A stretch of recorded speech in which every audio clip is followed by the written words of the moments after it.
Ayusin mo na. Hello guys! Hello world! Hello mga kapadangat ko! Nandito na naman po ang inyong lingkod, Ana Tadeo, at magkikwento sa inyo. Today po is July 3rd. And kanina pong nagising ako. Medyo sira yung araw ko. Pero, wag natin i-entertain ang mga bad vibes na yan sa ating mga buhay. Hindi natin kailangan yung mga ganong klaseng pangyayari sa ating buhay. Pero, itong video na to ay magiging story time ito. Story time ito ng aking 14 days home quarantine. So, parang last week ko pa to gustong-gustong gawa ng content. Hindi nga lang mangyari kasi nga medyo syempre parang medyo takot tayo na baka mamaya ma-discriminate or baka mamaya yung mga tao matakot, mga ganun. Pero siguro naman wala naman dapat ikatakot kasi nga nagstay lang tayo sa bahay. Kung ano yung in-advise nila, kung ano yung sinabi nila, nagstay lang tayo sa bahay. So, sinunod natin yung sinabi sa atin ng, uy, may paano ako dito, may tickets. Sinunod natin yung sinabi sa atin ng mga eksperto. May mga pa-eksperto. Pero kung napapansin nyo, yung boses ko, malat-malat pa siya. And, hindi komportable yung pakiramdam ko ngayon. Hindi siya ganun ka, parang, alam mo yung, siguro kaka-live streaming ko lang, mga ganun. Sana naman kaka-live streaming lang natin, no? Kasi, ayan, sigaw tayo ng sigaw sa harapan ng computer. Pero may mga tao na medyo nangingialam sa ginagawa natin, hindi sila masaya na yung kapwa nila may ginagawa sa buhay at nagiging productive ang buhay. So, hindi sila masaya ng ganun. Sabi nga yan, yung mga bashers, sila yung magpapaano sa atin, yung magpapasikat sa atin yung mga bashers na yan. So, yun, magkwentuhan tayo dito. Ikikwento ko sa inyo yung 14 days home quarantine ko. Kasi, ang nangyari, sa hindi inaasahan, na-expose kami. Buong team sa work, na-expose kami sa isa yung confirm, yung isa narinig namin na COVID patient daw. Pero hindi ako sigurado kung yung lalaki, yung anak nung babae na na-admit sa amin ay COVID patient din siya. So, hindi ko sure yung lalaki. Pero yung babae, na-confirm namin yun nung time na tinawagan kami ng LGU at DOH. So, yun na. Nawindang na tayo, mga bebe ko, mga kapadangat ko. Nawindang tayesh. Siyempre, ang inyong kapadangat, ang dami-dami ko pong bata dito sa bahay. Yung asawa ko, senior na. Yung mga pamangkin ko, ang dami-dami nila. Ilan sila? 6 silang mga bata. At meron kami dito sa bahay namin, 10 katao yata kami. So, 'di ba? Wag naman sana na yun na nga, yung kinatatakutan natin, no? Wag naman sanang ganun. So, yung nangyari na yun, nag-duty ako sa work ng June 15, night shift ako. Tapos itong si mother, yung patient namin, hindi nila sinabi, hindi nila dineclare na yung asawa niya pala ay naka-admit sa ibang ospital at COVID patient. Or hindi din namin sigurado kung yung bang asawa niya ay may result na nung mga time na nagpa-admit siya sa work namin. So, hindi namin alam. Kaya, talagang wala kaming idea. At sa work namin po, wala kaming personal PPE. Kung meron man kami, face mask, pero provided pa namin sa sarili namin. Yung face mask pa naman na ginagamit ko, yung tela lang. Alam niyo yung tela lang na face mask.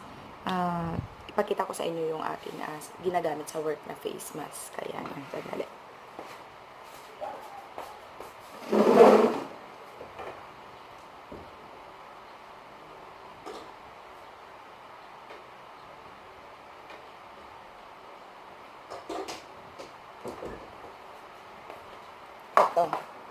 Ito, kung makikita nyo, itong tela na to, medyo makapal naman siya. So, parang, syempre, kampante ka dahil sa tuwing nagjo-duty ako nun, ganyan lang naman talaga yung face mask ko eh.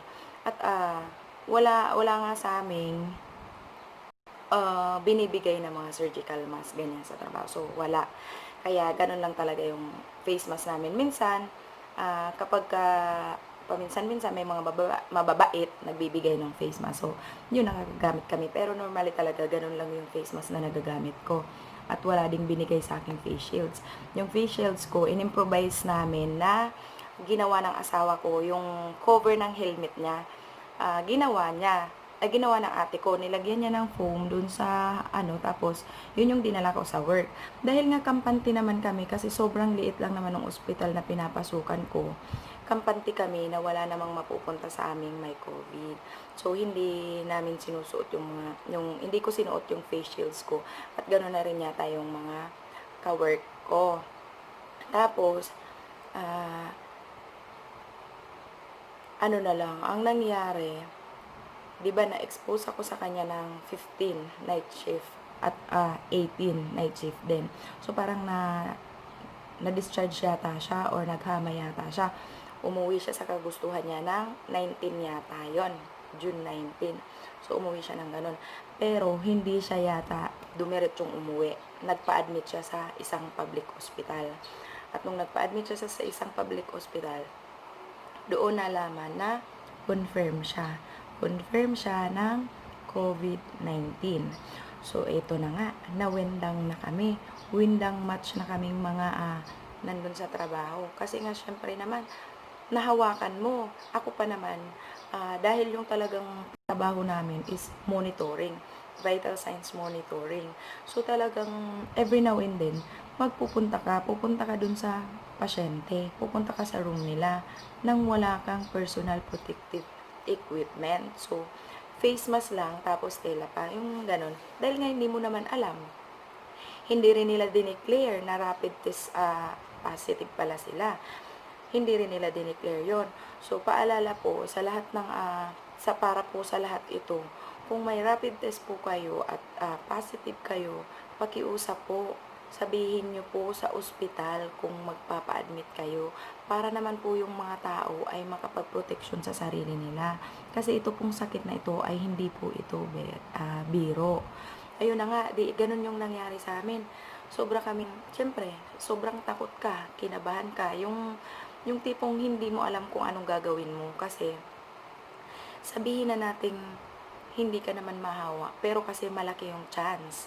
At ito pa, sa part ko, ang iniisip ko yung pamilya ko. Sa sobrang dami ng kasama ko sa bahay, at yung 2 times na na-expose ako dun sa patient, wala kaming idea na COVID patient pala siya. Talagang, parang, nalaman namin yung 5 days na akong, 5 days ko nang nakakasama yung pamilya ko. 5 days ko nang hinahalik-halikan yung mga pamangkin ko. Payakap-yakap sa akin yung mga pamangkin ko. Palingkis-lingkis sila, kasi yung mga pamangkin ko, mga clingy sila sa akin.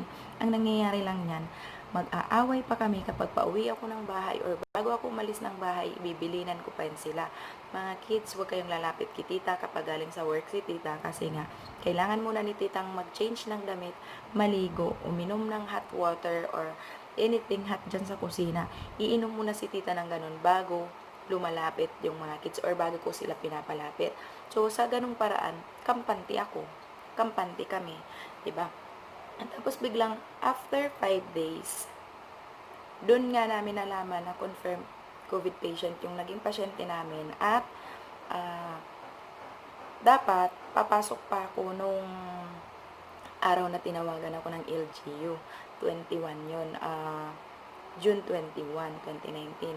So, dahil tinawagan ako ng LGU, nawindang ang lola mo. Sabi ng LGU, hello ma'am, ito po ba si ganyan-ganyan? Yes po, bakit po? Kasi ma'am, nagko-contact tracing kami regarding po sa patient na ganto, ganyan, ganto yung pangalan. Na-admit po sa pinagtatrabahuhan yung hospital. And then I said, yes sir, natatandaan, yes ma'am, natatandaan ko po na naging patient namin tong pangalan na binanggit nyo. So, ganun yung ko. Tapos sabi niya, ma'am, kasi ma'am, ito pong patient na to is COVID positive. Aware po ba kayo? And then, sabi ko, naririnig na po namin, pero hindi po namin alam na confirm na. So, parang sa una, haka-haka lang. Pero syempre, nawiwindang na kami. Tapos nung tumawag yung LGU, ma'am, sabi niya, tatawagan kayo ng taga DOH. From now on, you have to stay home. Please separate yourself to others, to your family.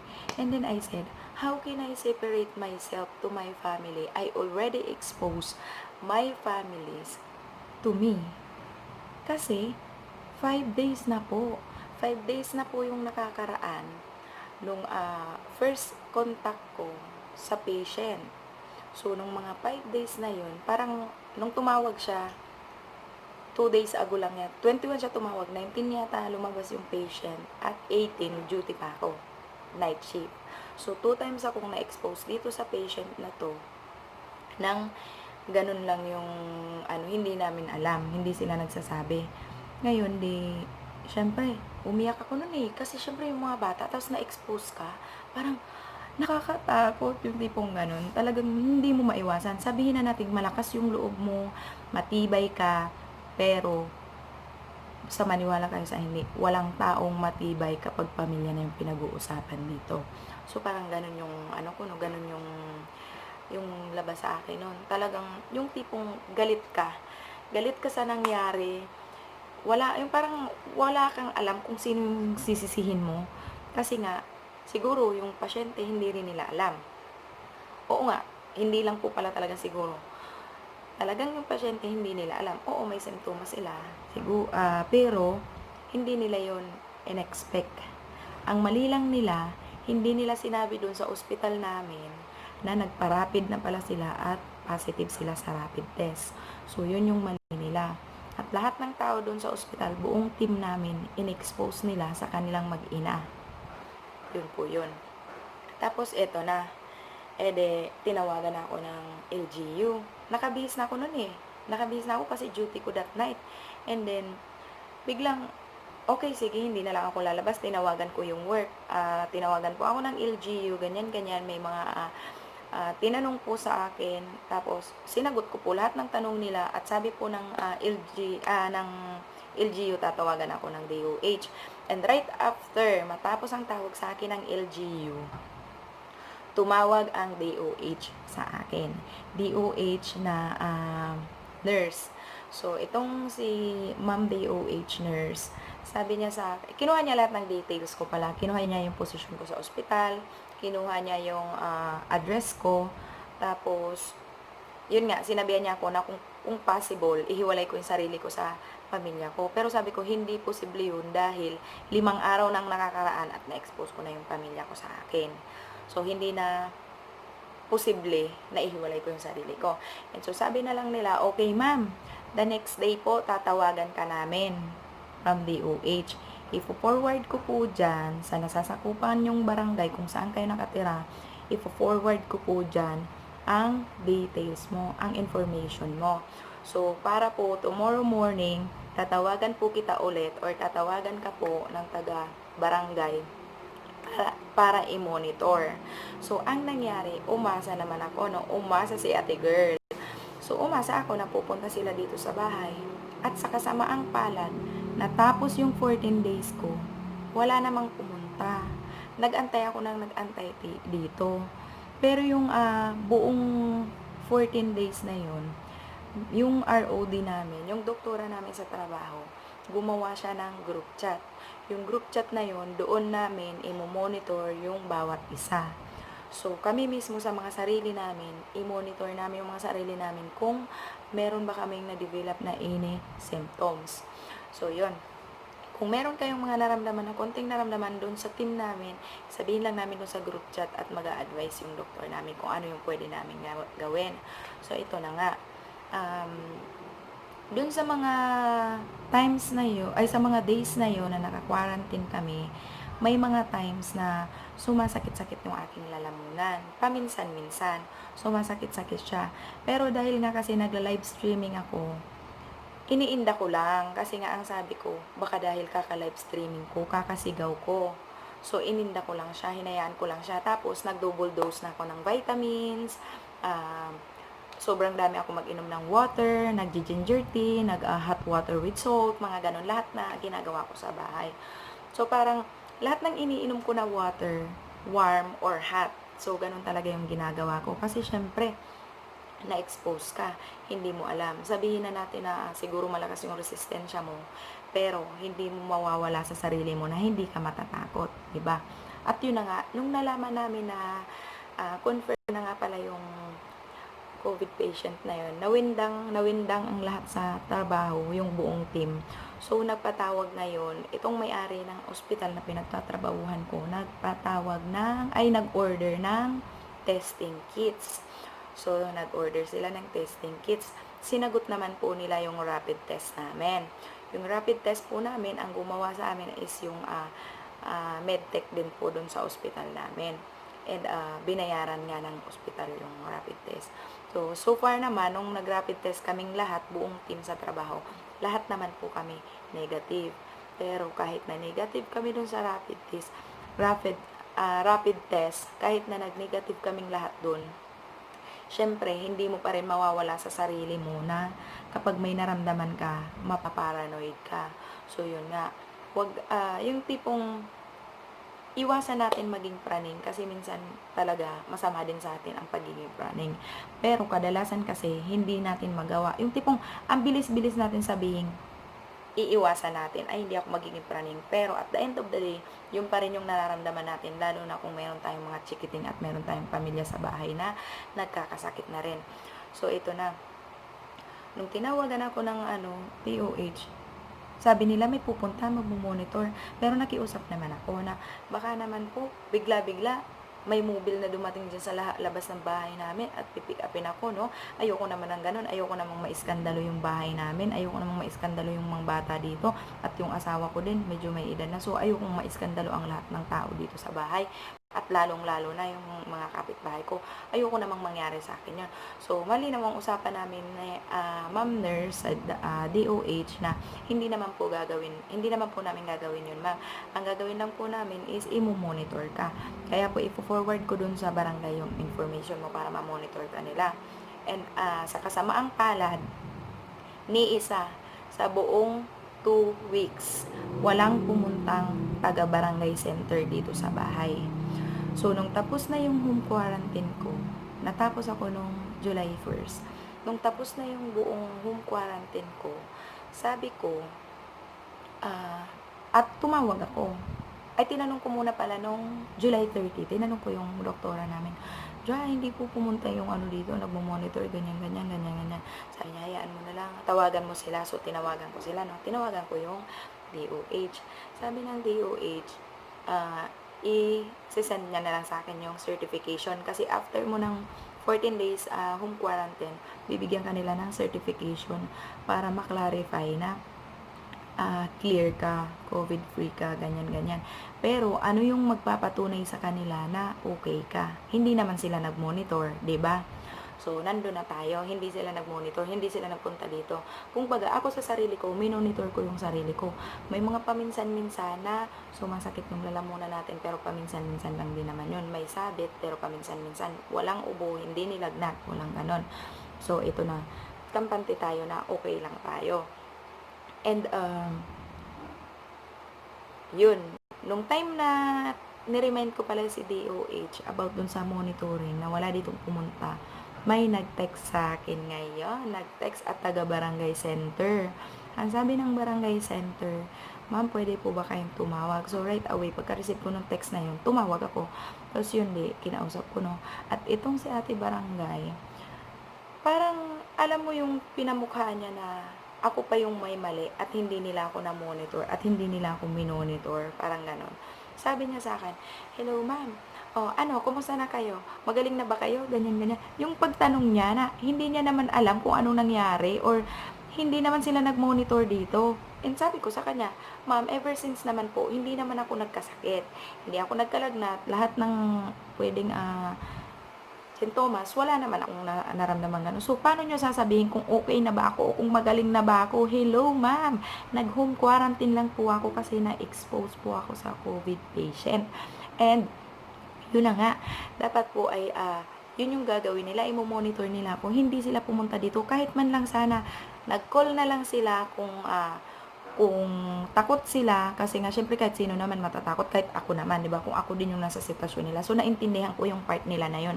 Pero yung tipong pinamukha nila sa akin na ako pa pala yung kailangang tumawag sa kanila sa barangay center upang ma-monitor ako dahil naka-home quarantine ako.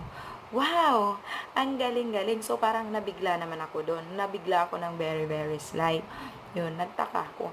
Bakit ako yung tatawag sa kanila? Ako yung naka-home quarantine at ako yung imo-monitor nila. Ako pala yung tatawag. Parang magko-comply ako. Ganun, mag-comply ka, best, para makalabas ka. So, yun yung nangyari. Tapos, sabi nung DOH nurse, ipapadala daw sa akin yung certification kahapon pa. Anong petsa na ngayon? July 3 na ngayon. Hindi pa dumarating yung ating certification. So, antayin lang natin kung kailan nila ipapadala. And, hindi pa po ako pumapasok sa trabaho. Nagpaalam pa po ako sa trabaho sa kadahilanan nga na yung aking pong mga pamangkin sa kasamaang palad. At sana po, wag naman sana. Yung aking pong mga pamangkin, lahat po sila may ubo. Yung isa, inaatake ng asma. Pero, nalilibang kasi yun sa pusa. Yung pamangkin kong isa, nalilibang sa pusa. At dahil nga meron tayong history na na-expose tayo sa isang COVID patient, kung kayo ba yung nasa kalagayan ko, marirelax ba kayo? Di ba hindi? Hindi tayo marirelax. And, the last 2 days, sumasakit yung throat ko. Masakit yung lalamunan ko. Pero yung pain niya, yung parang kahapon, hindi siya masyadong masakit. And today, ay hindi, kahapon hindi masyadong masakit. Carry bang bang. Pero last night, dahil nag-live streaming ako, nararamdaman ko siya, yung parang nagbablock sa lalamunan mo. Yung parang may round something siya dyan na bumabara. So, yun yung nararamdaman ko. Kaya medyo panic si ate girl. So, syempre, panic a catch at hindi natin maiiwasan yun dahil alam natin sa sarili natin na na-handle natin yung patient na COVID patient. Panic tayo. No. Nitong morning, pagising ko, dahil ganun pa rin yung pakiramdam ko, masakit pa rin siya, pero nag-strepsils na ako kagabi at uminom na rin ako ng antibiotic kagabi. And, yun na nga, pagising ko, nag-message ako sa group chat namin sa trabaho. So, yung group chat namin na yun, kaya ginawa yun para nga sa pagmumonitor ng bawat isa. And sa kasamaang palad, merong isang tao na walang pakialam sa kapwa niya tao. Walang pakialam sa tao na masasaktan sa kanyang salita. Nangamusta po ako dun sa group chat namin dahil lahat kami na-expose. So, kinumusta ko po sila kung okay lang ba sila, kung wala ba silang nararamdaman, kasi ako sumasakit yung lalamunan ko 2 araw na. 2 araw na. So, merong isang tao na sarcastic yung sagot niya. Sinabi niya, super okay daw sila. Okay, super okay kayo. Maraming salamat at super okay kayo, no? Tapos, nagkwento ako ngayon. Share ko sa group chat namin na ito kasi yung nararamdaman ko. Sumasakit yung lalamunan ko. 2 days na medyo pagising ko, yung tiyan ko sumasakit ng konti. Pero hindi naman dumudumi. Hindi din naman ako nilagnat. So parang hindi naman ako nilalagnat. And yun lang naman. Sumasakit yung lalamunan ko. Walang ubo pero may phlegm na white lang siya. So parang paminsan-minsan masasamit ka at parang may gustong lumabas. Kulay white lang siya. And wala naman talaga, totally walang ubo. Yung sumasabit-sabit lang sa lalamunan ko.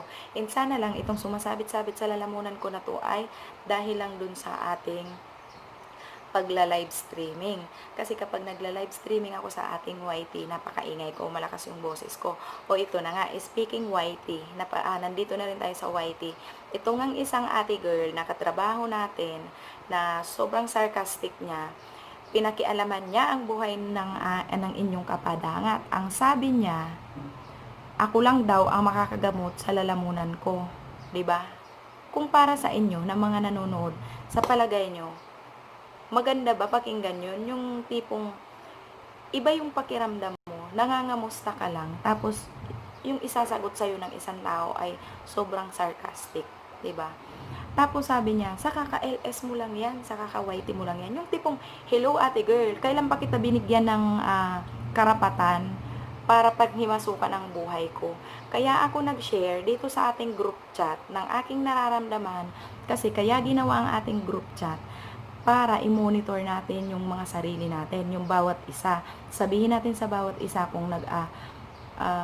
kung merong mga simptomas tayong naramdaman. Yun yung purpose ng ating group chat, ate girl. So, hindi ko naman inaasahan na ikaw, ate girl, wala ka palang pakialam sa pamilya mo.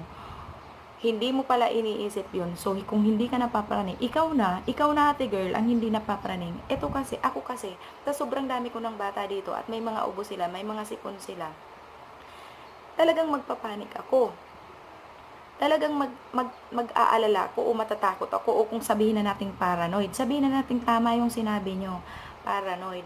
Pero kung kayo yung nasa sitwasyon ko at sana naman ay hindi mo maranasan, kung ikaw ate girl yung nasa sitwasyon ko, siguro mararamdaman mo rin kung ano yung nararamdaman ko. Sa bagay nga pala, wala ka naman sigurong pakialam sa pamilya mo. Kaya, ganun ka magsalita. Syempre ako, magpaparanoid ako, magpapanik match ako kasi meron ako ditong mga bata. At kasalukuyan yung aking mga bata, ate girl, ay meron silang mga ubo. So kaya nga ako hindi muna pumasok kasi gusto ko silang bantayan, gusto ko silang mamonitor na okay lang sila, na wala kahit isa sa kanilang lagnatin, wala kahit isa sa kanilang sumakit ang tiyan.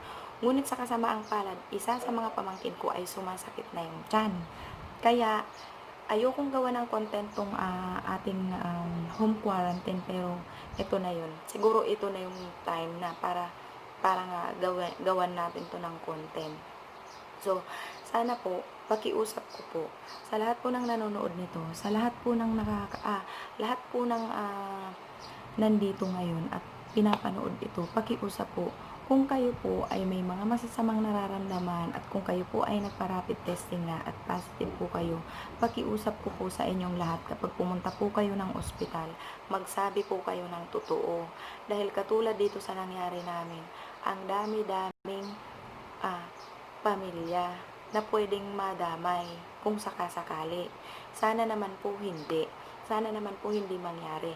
Sana naman po itong mga nararamdaman namin is allergy lang or sa kakadaldal ko lang dito sa ating YT na meron na nga tayong bashers, meron na nga tayong meron na nga tao na nangingialam na dahil lang daw sa ating pagwa-YT kaya tayo nagkakasakit. So yung tipong paano tayo magkakasakit sa pagwa-YT? Ito nga lang yung paraan natin dahil nasa bahay tayo, wala tayong magawa.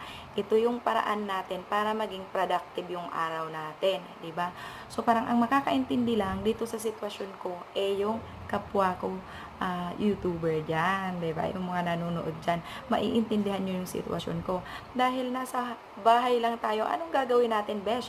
Tutulala nga, puproblemahin ang lahat ng problema ng mundo. Hindi natin kailangan lahat ng problema ng mundo, mga besh. Sa sobrang dami ng problema ng mundo, wag natin pasanin yun.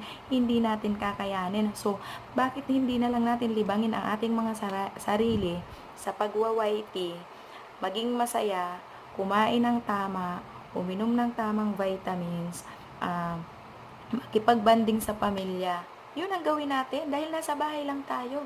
Nandito tayo, siguro ito na yung chance para magkaroon tayo ng yung pagsasama ng ating pamilya na kung dati ay lagi lang kayong mga busy sa trabaho, hindi na nagkikita sa bahay, ito na yung chance na nasa bahay lang tayo.